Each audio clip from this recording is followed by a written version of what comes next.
Lyon Eurexpo, toujours finale Coupe du Monde, et nous sommes sur le stand du village de la filière cheval où Equidin vient de tenir une conférence de presse en présence de Georges Blanc, donc Georges Blanc, chef 3 étoiles à Vona. Alors, Monsieur Blanc, le monde du cheval, c'est quelque chose que vous connaissez un petit peu ?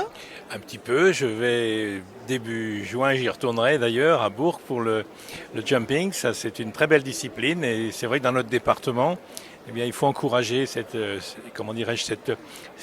filière hippique qui est sur le plan économique quelque chose d'assez significatif.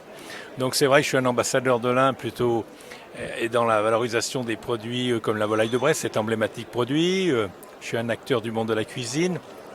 Mais mes amis landais et le docteur sont des amis proches et je pense que lorsqu'ils m'ont invité, j'avais envie de venir, hormis le plaisir de découvrir cette belle compétition, de retrouver pas mal d'amis ici qui ont besoin d'être encouragés et je me voyais mal me dérober parce que ce sont des gens très méritants, qui sont des acteurs passionnés et comme je le fais dans mon monde à moi. Donc ici, on est dans un concours qui est l'élite mondiale. Vous-même, vous recevez souvent des gens qui font partie de cette élite mondiale. Vous pensez qu'on peut avoir des passerelles comme ça, sport équestre, manifestations de haut niveau, avec la restauration française dans sa grande réputation ? Oui, je pense que la France est un pays merveilleux. D'ailleurs, notre département de l'Ain, c'est une mosaïque de terroirs différents, que ce soit la Dombes avec ses 1000 étangs, la Bresse, le Bugey, etc. C'est un petit peu comment dirais-je, c'est un petit peu à l'échelle de la France.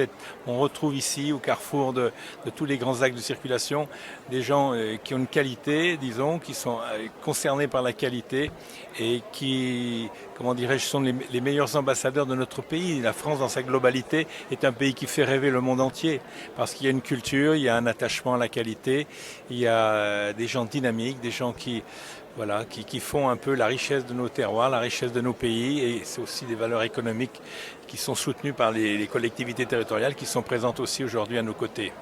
Donc le cheval peut avoir sa place dans cette politique de qualité ? Je pense que oui, toute la filière hippique, je dis filière parce que je parle toujours de la filière avicole comme la volaille de Bresse, qui est le seul produit du genre à bénéficier d'une appellation d'origine contrôlée, le top du top dans les signes de qualité. Mais je pense que dans le département de l'Ain, il y a vraiment une présence. Vous voyez, on dit que c'est une terre de cheval. C'est vrai parce que je me rends compte, moi j'ai une fille qui a 7 ans, qui déjà est passionnée et qui monte les poneys. Voilà, donc je me sens un petit peu, c'est pas vraiment mon monde, mais je me sens quand même une certaine proximité avec ce monde hippique. Eh bien, au plaisir de vous rencontrer sur les terrains de concours. Merci de votre présence. Plaisir en tout cas. Merci à vous.